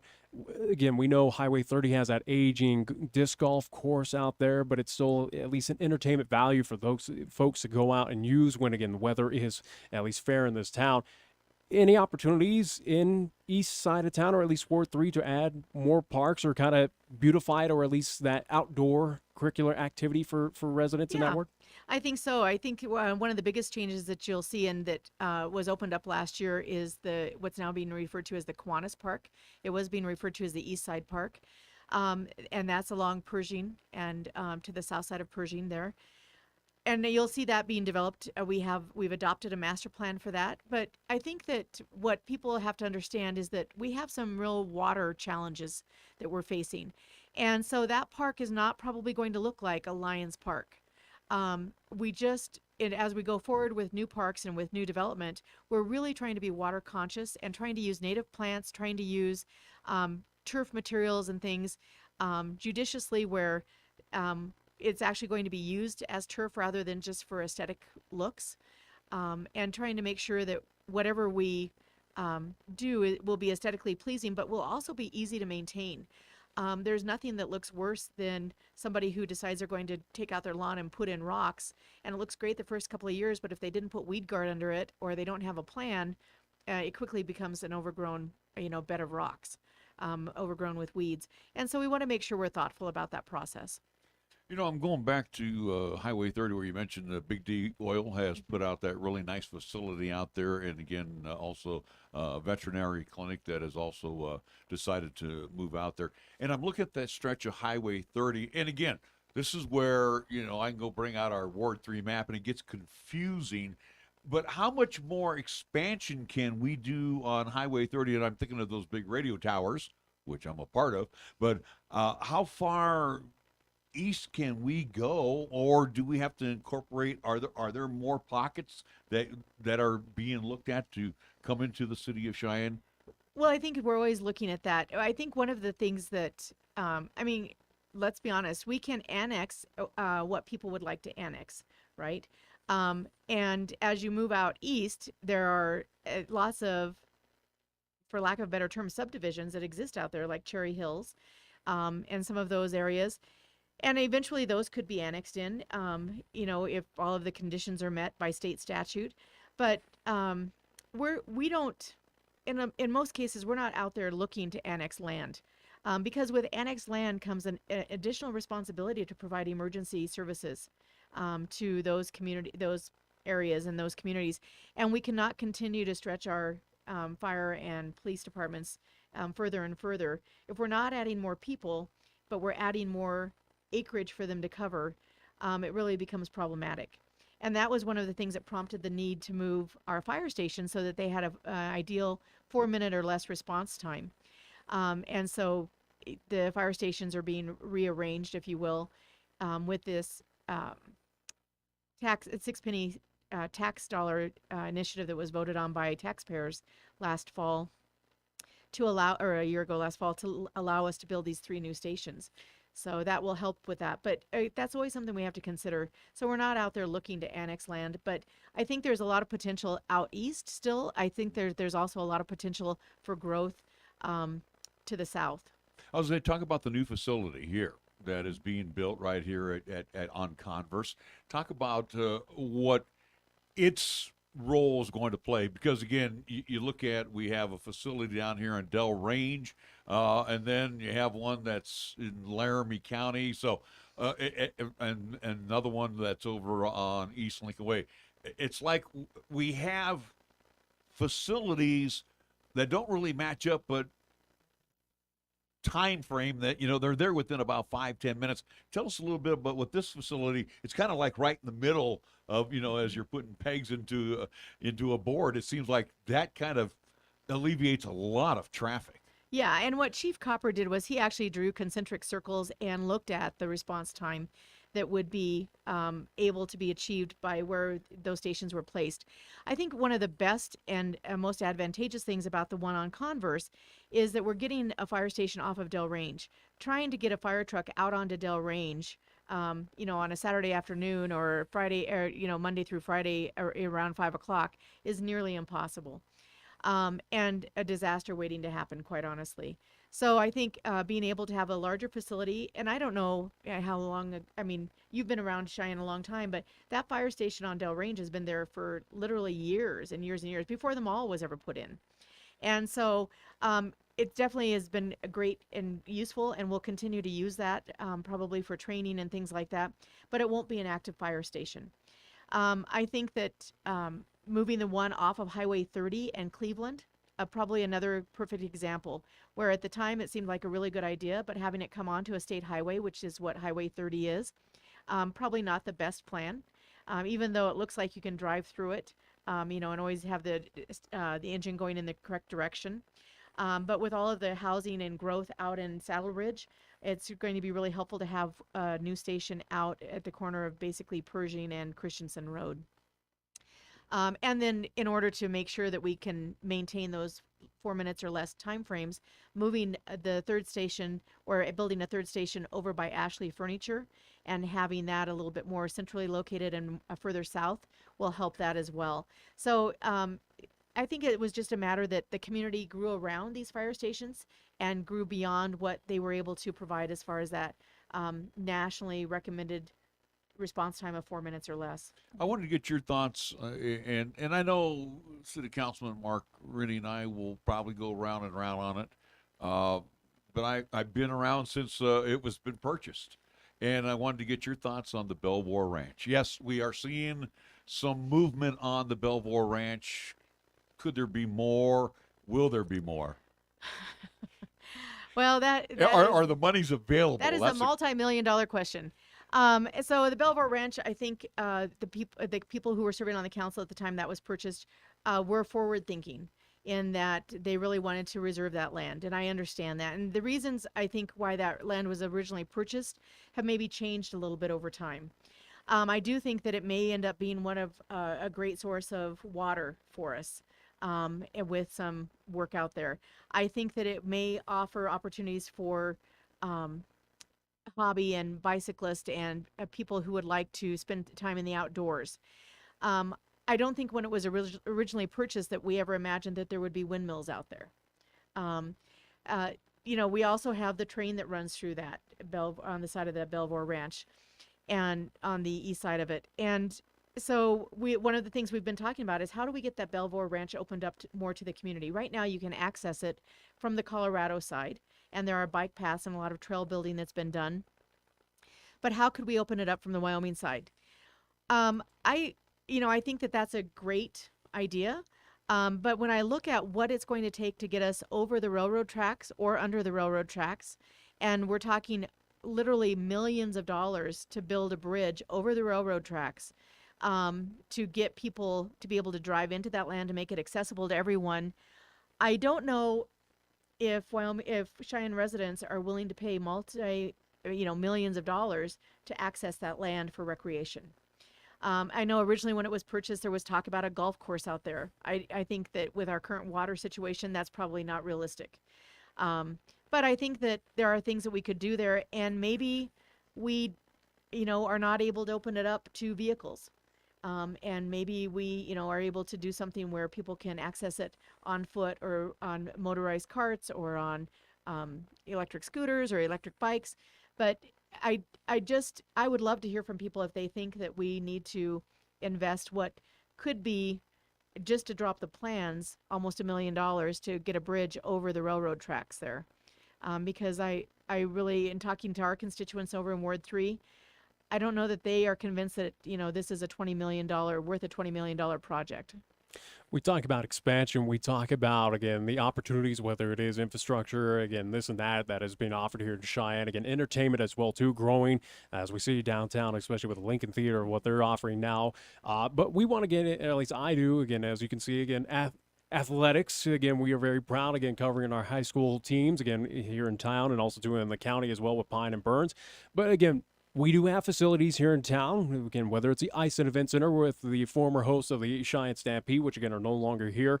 Again, we know we have arena football teams that want to come to Cheyenne. We know we have college baseball leagues that want to come in. We have a lot of inquiries that want to come here to Cheyenne to at least kind of trickle on down to the Colorado ranks.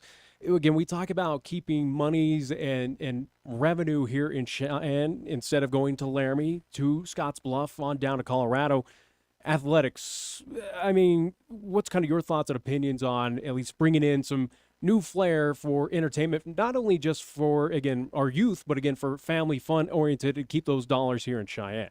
Yeah, and we recently, I was recently contacted by a entity who was wanting to bring in a minor, do you call them a minor football league? I don't know, a feeder football league, into the Cheyenne area. And one of the issues always is facilities, right? And so I think that that's something that we always have to weigh. Is the cost to bring that business into our community going to be more than what that will generate in goodwill and in revenue? And I think there are lots of public-private partnerships that we can do. That the city doesn't have to be the only driver of that, but we can sure facilitate that. And there are some things that we can do to make it more feasible for entities who want to come into Cheyenne and to have those types of recreational events. But I agree, the more that we have to offer here in our community, the less likely people are going to want to leave the community to go and seek out entertainment options other places. Are we overdue for a rec center here in Cheyenne? What's your thoughts on that?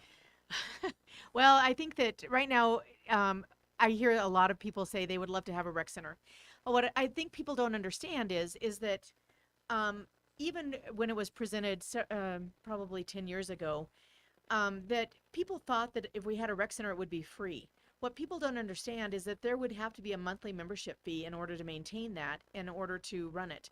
And that at that time, the monthly membership fee was over $50 per month for a family, which was more than what the local YMCA was charging. I also don't ever think that government should do something that private business can do. And so if it meant putting in a rec center that would put our local YMCA and our local fitness facilities out of business, I think that's definitely something we would have to weigh. Could we do a partnership with LCCC with their new athletic center? Absolutely. That's what Laramie's done. They share a rec center, and it also turns it out to be the LCCC campus's PE facilities in Laramie. So I think there's some opportunities for partnerships like that. I think we have the Beast Foundation that really has filled a need in our community for recreation. I know that the mayor is excited and anxious to see a new facility built out next to the Icon Center that would provide basketball courts and volleyball courts, court space that we would be able to use, since it's becoming harder and harder to get access to our local elementary and middle school and high schools. I think that we have a lot of potential to develop some more soccer fields, out north of town, out on North Park. We have a lot of folks who travel to the northern Colorado area for soccer every weekend. If you drive down past it on a Saturday morning, it literally hundreds of cars, if not thousands of cars. I personally have a friend who her daughter was driving every single day to Denver, to the Littleton area, to play hockey, girls hockey. So I think that there are people who are seeking those activities outside of Cheyenne. Are there enough people that it would justify building our own facilities? That's something I think we definitely have to do the research on. But I'm all about community and private and partnerships with government agencies, and letting private business and free enterprise really do its job. We want to thank you for joining us here today on the program. And again, in addition to representing Ward 3, you represent the city of Cheyenne as well. And being one that loves history, I love historical downtown Cheyenne. It's a little bit of everything. It is business. It is showing some growth, but there's also still some blight in the downtown area, which kind of hampers that full experience of downtown Cheyenne. But in your opinion, as you look at downtown Cheyenne, and I know the one cry is a grocery store. That right now with the King Soopers buying up Albertsons and Safeway, there's only one really big chain that you have to possibly go and play in downtown Cheyenne. But talk a little bit about downtown Cheyenne. What would you like to see down there? And again, I think you mentioned the Hole, which has now been bought up by a private entity. I think of the Heinz building. Sometimes it just sits there and looks like it's rotting more and more each day. Tell us a little bit your thoughts about downtown Cheyenne. Well, I think all of those questions really lend themselves well to the private and public partnership conversation.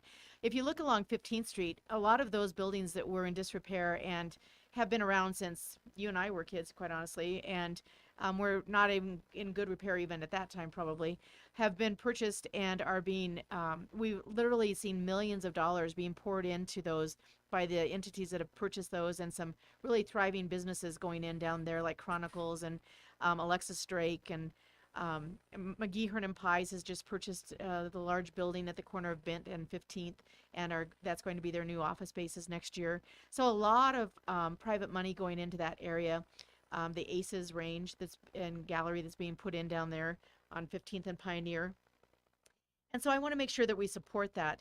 I also think that when that regeneration happens in a neighborhood, that it brings everybody up, and everybody kind of ups their game. And I think we're seeing that along that western end of East Lincoln Way, where we see people taking more pride in their properties and updating things, after the Collision Center went in and after Lennox was in there. There's been some businesses over the last 10 to 15 years that have really kind of started that trend. Are there things that we can do as a community to help facilitate that? I think absolutely. I don't know, do we want to have used car lots in our downtown area? There might be a better use for that space. And it might be an opportunity for those property owners to turn that into something that might be a better fit for the downtown community.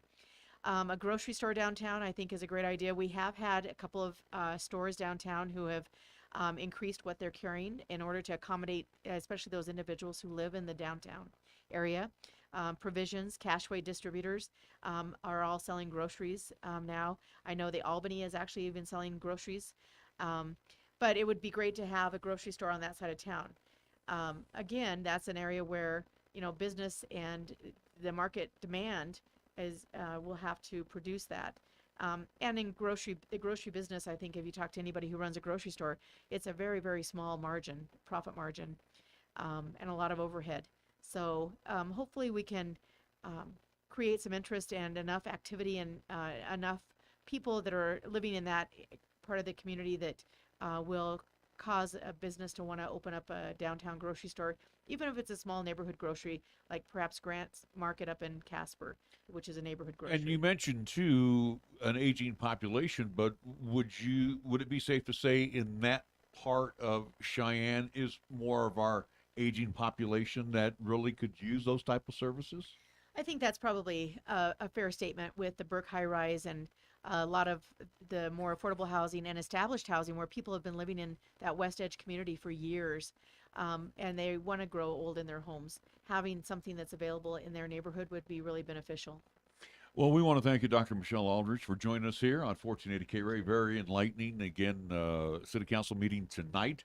Again, in City Council chambers, and 6 o'clock. 6 o'clock. 6 o'clock. Be there, aloha. Yeah. If you want to, or if not, if you can't attend, you can always You zoom in. Zoom in. Yeah. All righty. We want to thank you so much for joining us. And again, come back and you're welcome at any time to come on back here and chat city business with us here on KRAE Reports that we can review. So for Nick Proetti, I'm Larry Proetti. Don't forget to join us tomorrow. It's the Pro Show. We get a chance to talk sports for a couple hours. And what do we got on the calendar thus far, Nick? More high school basketball, as again we had the 3 head coaches last week. We will at least flip it over again. Brody Epler, again Cheyenne South girls head coach. We'll have Rusty Horsley. East boys reached out to Glenn Kirkbride. Hopefully we'll have Central girls head coach, and also to working to at least talk with our good friend Kevin McKinney, again the color commentator for the Wyoming Cowboys, as their regular season has officially come to an end. We'll talk about the end of the regular season. We'll find out what bowl they got dropped to, not what they got raised to, what they got dropped to after that loss to Fresno State. So for Nick Proetti, I'm Larry Proetti. Thanks for joining us here on KRAE Reports, a week in review. Have a great afternoon. This is 14.